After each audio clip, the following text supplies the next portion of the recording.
The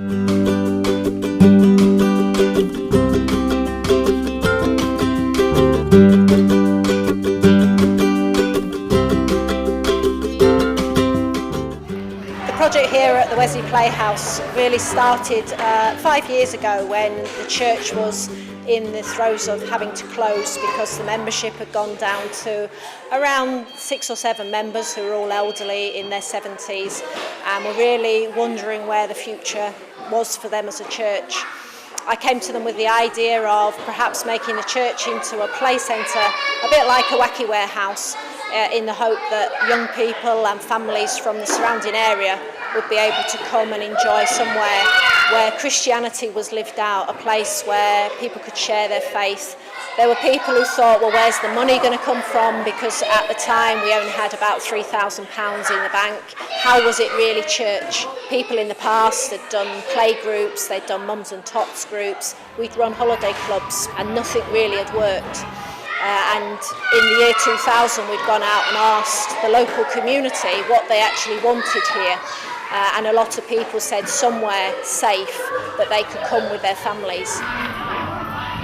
Biffa came and said they'd give us the full funding of £50,000, which for a project like we were trying to do, purely church, purely outreach, for them as a secular granting agent, it was really an answer to prayer. Our Father, who art in heaven, hallowed be thy name. The congregation based here were, when I started the work, 70 and 80 years old. There's 7 of them. They've always had a heart for the people of this community.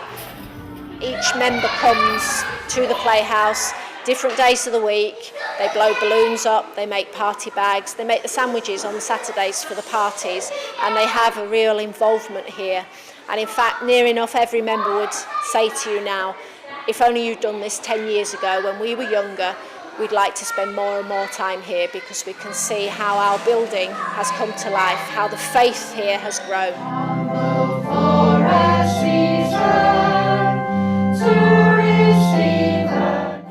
I've been praying for the guidance for this church for years now.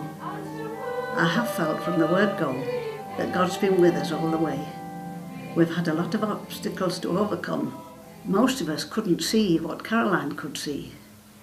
We were daunted, I think, all the way until the day of the very opening. And we haven't been daunted since.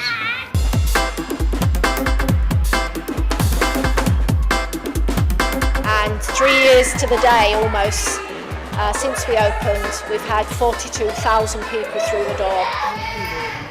On Good Friday we had over 100 people here celebrating Good Friday and all that it means to be a Christian. 100 people coming to find out about the story of Easter.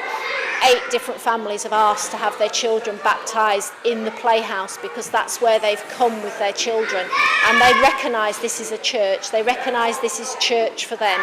Thank you, Lord.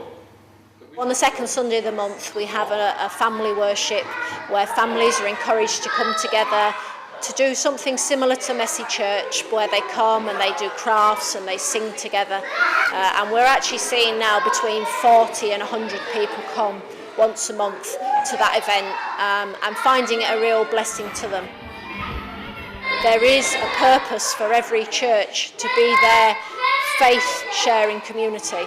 And if we're not sharing our faiths, then why are we here? And perhaps our buildings will be the legacy of the lack of faith that some people have in actually stepping forward and looking to where people need the church, not the other way around. I would say if anyone's thinking of starting something new, the biggest step is to first let go. Let go of the past, let go of all the things that have happened before, and actually look forward to what God wants to do through you. So my view is, you don't have to be a vicar, you don't have to be a minister, you just have to be a Christian that's willing to follow where Jesus leads.